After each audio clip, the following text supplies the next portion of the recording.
ഞങ്ങൾക്ക് വിവാഹം വേണ്ടെന്ന് തീരുമാനിക്കുന്നു. കേരളത്തിലെ പെൺകുട്ടികളുടെ ഒരു ട്രെൻഡാണ് ഇപ്പം അത്. ട്രെൻഡ് എന്നൊക്കെ പറഞ്ഞിട്ടുണ്ടെങ്കിൽ അവരതിന് അഡിക്റ്റുകളാണ്. വിവാഹം വേണ്ടാന്ന് തീരുമാനിക്കുക. എന്തേ കാര്യം? വിവാഹമൊക്കെ ആകുമ്പോൾ ചില നിയന്ത്രണങ്ങളൊക്കെ വേണ്ടി വരും. ഇത് അവർക്ക് ആടണം, പാടണം, പറക്കണം, ചേക്കേറണം, പണം സ്വരൂ കൂട്ടണം, അതിനെന്തെങ്കിലുമൊക്കെ ഒരു മാർഗം വേണം. ലഹരിയുടെ മായാലോകത്ത് അവർക്ക് ചുറ്റിക്കറങ്ങണം, സങ്കല്പ ലോകത്ത് വിരാജിക്കണം. ഇതിനുവേണ്ടി എന്തും ചെയ്യാൻ അവർ റെഡിയാണ്. ആക്ഷേപിക്കാനല്ലത് പറയുന്നത്. എൻ്റെ മുമ്പിൽ മക്കൾ നന്നായി വളരണമെന്ന് ആഗ്രഹിക്കുന്ന നിരവധിയായ രക്ഷിതാക്കളുണ്ട്, പ്രത്യേകിച്ച് ഉമ്മമാരും സഹോദരിമാരുണ്ട്. എങ്ങനെയാവണം നമ്മുടെ മക്കൾ, അതിലേറെ എങ്ങനെയാവരുത് നമ്മുടെ മക്കൾ എന്നത് വിശദീകരിക്കാനാണ് ഞാൻ ശ്രമിക്കുന്നത്. നിരന്തരമായി അവരുടെ പിറകെ കൂടേണ്ടതുണ്ട്. അവരുമായുള്ള ബന്ധം നമ്മൾ ഊട്ടി വളർത്തേണ്ടതുണ്ട്. അവരുടെ ജീവിതത്തിൽ എന്തെങ്കിലുമൊക്കെ മാറ്റം വരുന്നുണ്ടോ എന്ന് സൂക്ഷ്മമായി പരിശോധിക്കേണ്ടതുണ്ട്. നമ്മുടെ ചില അലസതകളുണ്ട്, നമ്മളതിന് ന്യായം പറയും. അവനെ 5 വരെ മദ്രസക്ക് വിട്ടില്ലേ, 7ാം ക്ലാസ് വരെ മദ്രസ് പഠിപ്പിച്ചില്ലേ, ഇനി അവനായി അവന്റെ പാടായി എന്നൊക്കെ പറഞ്ഞിട്ട് കൈ കഴുകാൻ ശ്രമിക്കുന്ന രക്ഷിതാക്കളുണ്ട്. പ്രിയപ്പെട്ടവരെ, നമുക്കതിന് അർഹതയില്ലെന്ന് മനസ്സിലാക്കണം.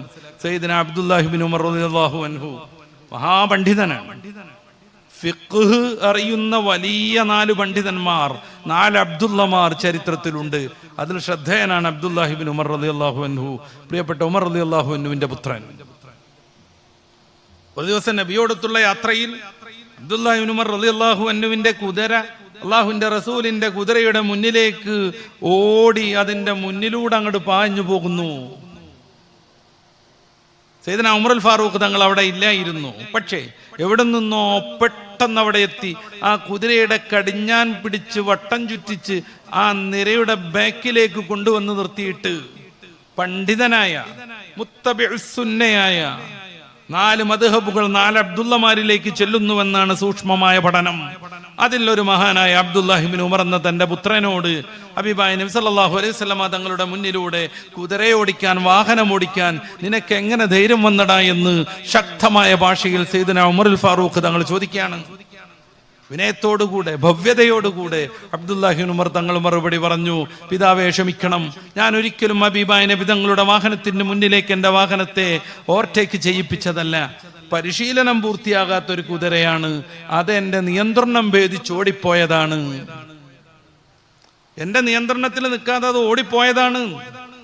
സയ്യിദ്ന ഉമറുൽ ഫാറൂഖ് തങ്ങൾക്ക് നിയന്ത്രിക്കാൻ പറ്റാത്ത ഒരു കുതിരയും മറ്റു ജന്തുക്കളും ഇല്ല. അവിടുന്ന് തലതിരിച്ചുകൊണ്ട് കൊന്നു ബാക്കിലാക്കി വെച്ചു. നമ്മൾ എന്താ മനസ്സിലാക്കേണ്ടത്? വലിയ പണ്ഡിതനായ തന്റെ മകനിൽ നിന്ന് ചെറിയൊരു അദബുകേട് പോലെയുള്ളത് സംഭവിച്ചപ്പോ അവനെ ശക്തമായ ഭാഷയിൽ തിരുത്താൻ സയ്യിദ്ന ഉമറുൽ ഫാറൂഖ് റളിയല്ലാഹു അൻഹു തയ്യാറാകുന്നു. ഇതാവണം നമ്മുടെ ജീവിതം. 5 കൊല്ലം മദ്രസ പഠിച്ചില്ല, ഇനി അവന്റെ പാടായി എന്ന് പറയരുത്. പ്രിയപ്പെട്ട രക്ഷിതാക്കളെ, ഉമ്മമാരെ, വാപ്പമാരെ, നമ്മുടെ മക്കളോടൊപ്പം ഒരു അരമണിക്കൂറെങ്കിലും ചേർന്നിരിക്കാനുള്ള സമയമെങ്കിലും നമ്മൾ കണ്ടുപിടിക്കണം ദിവസവും. അതുകൊണ്ട് അവരോടൊപ്പം ഒന്നിച്ച് ഭക്ഷണം കഴിക്കണം എന്ന് പറയുന്നത്. ആടിയാണോ വരുന്നത് എന്ന് അറിയാൻ പറ്റും. അവർ ഭക്ഷണം എടുത്തിട്ട് ഇങ്ങനെ സൂക്ഷ്മമായി നോക്കുന്നുണ്ടോ എന്ന് നമുക്ക് ശ്രദ്ധിക്കാൻ പറ്റും. സാധാരണ കാണുന്ന ഒരു ഭക്ഷ്യപദാർത്ഥത്തെ അവർ സൂക്ഷ്മമായി ഗവേഷണം നടത്തുന്നുണ്ടെങ്കിൽ മനസ്സിലാക്കണം ഉള്ളിൽ എന്തോ ഒരു ലഹരി പെട്ടിട്ടുണ്ടെന്ന്. ഇതാദ്യമായി കണ്ണിനെയാണ് ബാധിക്കുന്നത്. അതുകൊണ്ടാണ് വിഷമദ്യ ദുരന്തം, 100 പേരുടെ കാഴ്ച, 200 പേരുടെ കാഴ്ച നഷ്ടപ്പെട്ടു എന്നൊക്കെ നമ്മൾ പേപ്പറിൽ വായിച്ചുകൊണ്ടിരിക്കുന്നത്. അപ്പൊ പിതാവിന്റെ മുഖത്തൊന്നും ഇങ്ങനെ സൂക്ഷ്മമായിട്ട് നോക്കണുണ്ടേ ഉള്ളിൽ എന്തോന്ന് കുടുങ്ങിക്കണെന്ന് പറയണം. പണ്ടത്തെ പോലെ പ്രിയപ്പെട്ട ഉമ്മമാരെ കണ്ണ് ചുമന്ന് വരൂല. നല്ല ശക്തമായ ഐ ഡ്രോപ്സുകൾ കണ്ണ് ഡോക്ടർ പ്രത്യേകമായി പരിശോധിച്ച് എഴുതി കൊടുക്കുകയും അദ്ദേഹം പറഞ്ഞ അദ്ദേഹം പറഞ്ഞ അത്ര ഡ്രോപ്പ്, അത്ര തുള്ളി മാത്രം കണ്ണിലുറ്റിക്കേണ്ട ആ സാധനം 8ഉം 10ഉം തുള്ളി ഇറ്റിച്ച് കണ്ണിന്റെ ചുമപ്പ് കഴുകിക്കളഞ്ഞാണ് അവർ വീട്ടിലേക്ക് വരുന്നത്. പഴയ പോലെ മദ്യത്തിന്റെ മണം വരൂല. 4ഉം 5ഉം വീതം ചുയിങ്കം തിന്ന് ആ മദ്യത്തിന്റെ മണത്തെ മൂടി വെച്ചാണ് അവർ കടന്നു വരുന്നത്. പിന്നെ നമുക്ക് ആകെ അറിയാനുള്ള ഒരു മാർഗം അവരുടെ പ്രവൃത്തിയിൽ വല്ല മാറ്റം വന്നിട്ടുണ്ടോ എന്നാണ്. അതിന് നമ്മളവരൊറ്റൊരു ബന്ധമില്ലാതായാൽ, നമ്മളവരോടൊരു ബന്ധമില്ലാതായി കഴിഞ്ഞാൽ പിന്നെ നമുക്ക് എങ്ങനെ അത് മനസ്സിലാക്കാൻ പറ്റും? അവരോടൊപ്പം ഇരിക്കണം, സംസാരിക്കണം, അവരുടെ സുഹൃത്തുക്കളെ കുറിച്ച് പഠിക്കണം, അവരെങ്ങോട്ടൊക്കെ പോകുന്നു എന്ന് നോക്കണം. അവരുടെ ജോലി എന്താണെന്ന് പ്രത്യേകമായി അന്വേഷിക്കണം. കൂടുതൽ അവരുടെ അധ്വാനത്തിനപ്പുറമുള്ള പണം അവരുടെ കയ്യിൽ വരുന്നുണ്ടോ എന്നുള്ളത് പ്രത്യേകം ശ്രദ്ധിക്കണം. ഇങ്ങനെ സൂക്ഷ്മമായി നമ്മുടെ മക്കളെ പിറകെ നടക്കാനും പരലോകത്ത് നമ്മളോടൊപ്പം സ്വർഗത്തിലെത്തുവോളം അവരെ പിന്തുടരാനും ബാധ്യസ്ഥരാണ് നമ്മൾ. ഞാൻ ഇനി ഇങ്ങനെ വിസ്തരിച്ച് പറയണ്ടല്ലോ നമ്മുടെ നാടിന്റെ ചില അനുഭവങ്ങളെ കുറിച്ച്. മാതാവും പിതാവും മക്കളും സഹോദരന്മാരും സഹോദരിമാരും ഒന്നിച്ച് പറയാൻ പറ്റാത്ത, ചർച്ച ചെയ്യാൻ പറ്റാത്ത ചില സംഗതികളുണ്ട്. ആ ഒരു മറ സൂക്ഷിക്കാൻ നമ്മൾ ഇതുവരെയും ശ്രദ്ധിച്ചിരുന്നു. പക്ഷേ ഒന്നിച്ച് സിനിമ കാണുമ്പോൾ ആ മറക്ക് അങ്ങോട്ട് പോകും. മാതാവും പിതാവും മക്കളും ഒന്നിച്ച് ചേർന്ന് സംസാരിക്കാൻ പറ്റാത്ത ചില കാര്യങ്ങളുണ്ട്. ഒന്നിച്ച് സിനിമ കാണുമ്പോൾ അതൊക്കെ പോവും.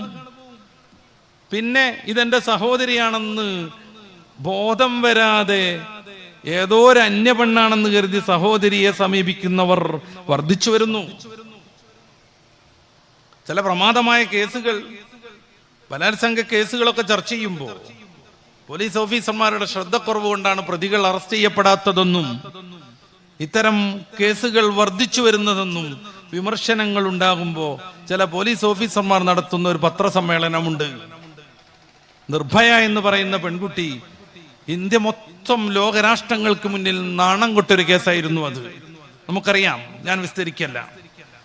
രാത്രി സിനിമയും കഴിഞ്ഞ് തന്റെ ബോയ് ഫ്രണ്ടിനോടൊപ്പം വരുമ്പോ 5 പേർ ചേർന്നാണ് ബസ്സിലിട്ട ആ പെണ്ണിനെ ബലാത്സംഗം ചെയ്തത്. വിദേശ ചികിത്സ വരെ ഗവൺമെന്റ് നടത്തിയിട്ടും ആ പെണ്ണ് മരിച്ചുപോയി, ആ സ്ത്രീ മരിച്ചുപോയി. ഈ സീസണിൽ പത്രസമ്മേളനം നടത്തിയ മെയിൻ പോലീസ് ഓഫീസർമാർ പറയുന്ന ഒരു യാഥാർത്ഥ്യമുണ്ട്. ഇന്ത്യയിലും കേരളത്തിലും കൂടുതലുള്ള ലൈംഗികമായ അതിക്രമങ്ങൾ ഗാർഹിക പീഡനങ്ങളാണ്. എന്താ ഗാർഹിക പീഡനങ്ങൾ? വീട്ടിൽ നിന്ന് സംഭവിക്കുന്നത്. പിതാവും വല്ലിപ്പയും അമ്മാവനും എളാപ്പയും ജ്യേഷ്ഠനും അനുജനും അണിയാക്കയും നടത്തുന്നത്. പോലീസ് ഓഫീസർ ചോദിക്കുകയാണ്, ഒരു പിതാവും മകളും ഒന്നിച്ച് സഞ്ചരിക്കുമ്പോൾ ഞങ്ങൾക്ക് അതിൽ എന്ത് റോളാണെന്ന്. ഒരു സഹോദരനും സഹോദരിയും ഒന്നിച്ച് നടക്കുമ്പോൾ ഞങ്ങൾക്ക് അതിൽ എന്ത് ശ്രദ്ധിക്കാനാണെന്ന്. കേരളത്തിൽ ഏറ്റവും കൂടുതൽ നടക്കുന്നത് ഗാർഹിക പീഡനങ്ങളാണെന്ന് പറയുമ്പോൾ നമ്മുടെ മനുഷ്യത്വം എവിടെ പോയി എന്നതിനെ കുറിച്ച് നമ്മൾ ആലോചിക്കേണ്ടി വരും.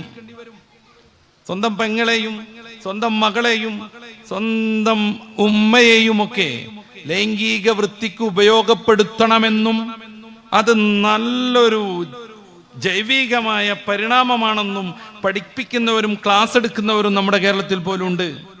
ലിറ്റ്മിസിന്റെ 2 വർഷം മുന്നേയുള്ള പതിപ്പിൽ കോഴിക്കോട് വെച്ച് മതരഹിതരായ ആളുകളൊക്കെ കൂടെ ചേർന്ന് അവരുടെ കോട്ടയത്തുകാരനായ ഒരു നേതാവ് ക്ലാസ് എടുത്തത് ഇൻസിസ്റ്റിന്റെ പോരിശയെ കുറിച്ചായിരുന്നു. എന്താ ഇത്? അഗമ്യഗമനം എന്ന് മലയാളം എന്ന് വെച്ചാൽ അടുത്ത രക്തബന്ധമുള്ള, നേരത്തെ പറഞ്ഞ സഹോദരിയോടും മാതാവിനോടും മകളോടുമൊക്കെ ലൈംഗിക ബന്ധത്തിൽ ഏർപ്പെടുന്നതിന്റെ ഗുണത്തെക്കുറിച്ച് ആഗോളതലത്തിൽ അവരുടെ ഗ്രന്ഥങ്ങളുണ്ട്. പീറ്റർ സിംഗറിനെ പോലെയുള്ളവരുടെ പ്രാക്ടിക്കൽ എയ്റ്റിസം എന്ന പുസ്തകത്തിലൊക്കെ ഇതാണ് കാര്യമായി ചർച്ച ചെയ്യുന്നത്. അത്തരം വൃത്തികേടുകളും അത്തരം ദുഷിച്ച ആശയങ്ങളും നമ്മുടെ കേരളത്തിലേക്ക് കൊണ്ടുവരാനും അത് പ്രചരിപ്പിക്കാനും ക്ലാസ് എടുക്കാനും തയ്യാറാകുന്നവർ പോലും നമ്മുടെ ഇടയിലും നമ്മുടെ കാലത്തും ജീവിക്കുന്നുണ്ട്. ഇങ്ങനെ താത്വികമായ പിന്തുണ കിട്ടുന്നതോടുകൂടെ സിനിമ വരുന്നു പ്രലോഭിപ്പിക്കാൻ. മദ്യവും മയക്കുമരുന്നും അവരെ മനുഷ്യരല്ലാതെയാക്കി മാറ്റുന്നു.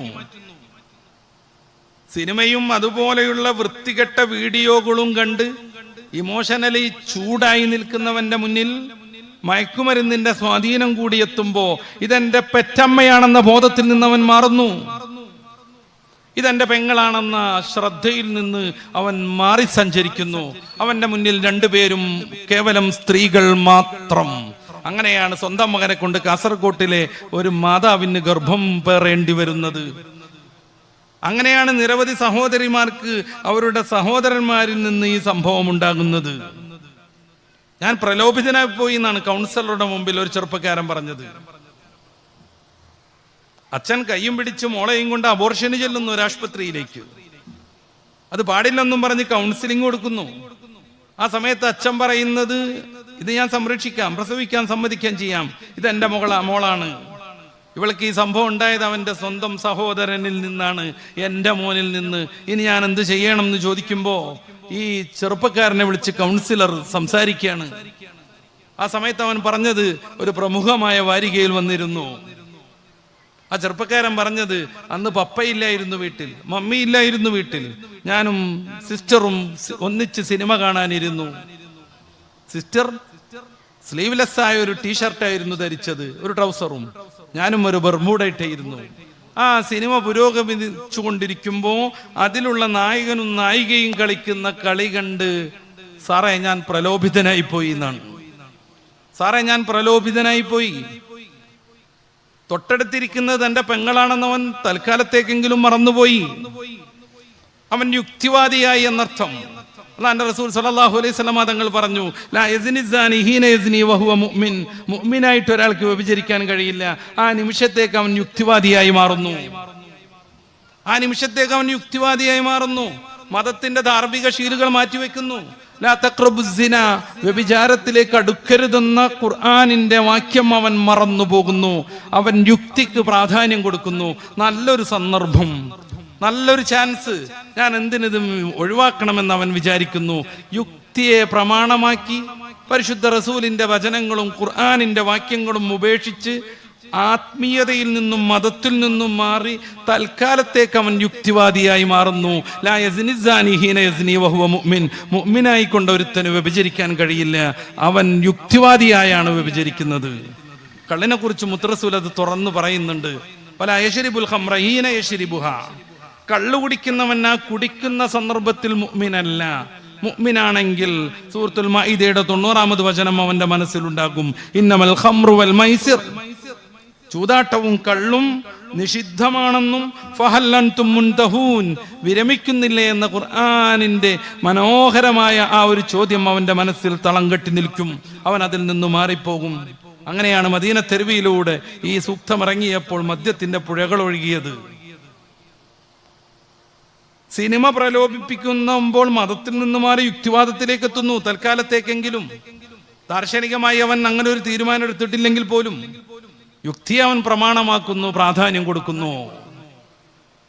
ഇങ്ങനെ സിനിമ മുതൽ സീരിയൽ വരെ ആത്മഹത്യക്ക് പ്രേരിപ്പിക്കുമ്പോൾ, മദ്യപാനത്തിന് പ്രേരിപ്പിക്കുമ്പോൾ, മലയാളികൾ ഇങ്ങനെ മരിക്കണമോ എന്ന പ്രസിദ്ധമായൊരു പുസ്തകമുണ്ട്.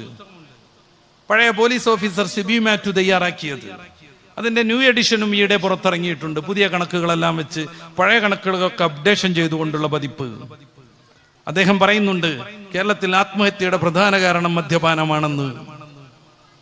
കേരളത്തിലെ ആത്മഹത്യയുടെ പ്രധാന കാരണം മദ്യപാനമാണെന്ന്. സിനിമ കണ്ടങ്ങിരിക്കുന്ന മോന് എന്തെങ്കിലും പ്രയാസം വരുമ്പോൾ മദ്യപിക്കണമെന്ന് സിനിമയിലെ നടൻ പഠിപ്പിച്ചു കൊടുക്കുന്നു. കയറിട്ട് കെട്ടിത്തൂങ്ങണമെന്ന് സിനിമയിലെ നടി പഠിപ്പിച്ചു കൊടുക്കുന്നു. ഇവരെ അനുകരിക്കുന്നവർക്ക് മറ്റ് ജീവിത വീക്ഷണങ്ങൾ ഇല്ലാതെയാകുന്നു. എന്തെങ്കിലും പ്രയാസം വരുമ്പോ, എന്തെങ്കിലും ബുദ്ധിമുട്ട് വരുമ്പോഴേക്ക് ജീവിതം തന്നെ അവർ അവസാനിപ്പിക്കുന്നു. ഇത്തരം പ്രലോഭനങ്ങൾ സിനിമയായാലും സീരിയലായാലും ഒക്കെ നിറഞ്ഞു നിൽക്കുന്ന ഇത്തരം സന്ദർഭത്തിൽ ഞാൻ എൻ്റെ വാക്കുകൾ അവസാനിപ്പിക്കുന്നു. പ്രിയപ്പെട്ട രക്ഷിതാക്കളെ, നമ്മുടെ മക്കൾ നമ്മുടേത് തന്നെയാവണം. നമ്മുടെ മക്കൾ നമ്മുടെ ശത്രുക്കളാവരുത്. പരിശുദ്ധ ഖുർആൻ സൂചിപ്പിക്കുന്നുണ്ട്, ഇന്നമാ അംവാലുക്കും ഔലാദുക്കും ഫിത്ന. നിങ്ങളുടെ സമ്പത്തും മക്കളും ചിലപ്പോൾ ഫിത്നയായി മാറിയേക്കും. ഫിത്നയായി മാറാതെ നമ്മുടെ വാർദ്ധക്യത്തിലും നമ്മുടെ എല്ലാ നിമിഷത്തിലും നമുക്ക് താങ്ങും തണലുമാവാൻ, മരണപ്പെട്ടാൽ നമ്മുടെ ഖബറിന്റെ മുന്നിൽ വന്ന് ഹൃദയം പൊട്ടിക്കൊണ്ട് അർത്ഥമായ ഭാഷയിൽ പടച്ച റബ്ബിന്റെ മുമ്പിൽ എൻ്റെ ഉമ്മക്ക് പുറത്തു കൊടുക്കണേ റബ്ബേ, എൻ്റെ ഉപ്പയാണിത്, ഞാൻ വലുതായി വളരാൻ വേണ്ടി കഠിനാധ്വാനം ചെയ്ത മനുഷ്യൻ, അദ്ദേഹത്തിന് ഇനി പുറത്തു കൊടുക്കണേ എന്ന് പ്രാർത്ഥിക്കുന്ന നല്ല ആത്മീയ സന്താനമായി മാറാൻ നിരന്തരമായി പ്രാർത്ഥിച്ചുകൊണ്ടിരിക്കുക, പ്രയത്നിച്ചുകൊണ്ടിരിക്കുക. നമ്മുടെ മഅ്ദിൻ സ്ഥാപനങ്ങളുമായൊക്കെ നിരന്തരമായി ബന്ധപ്പെടുക, മക്കളെയൊക്കെ ബന്ധപ്പെടുത്തിക്കൊണ്ടേയിരിക്കുക.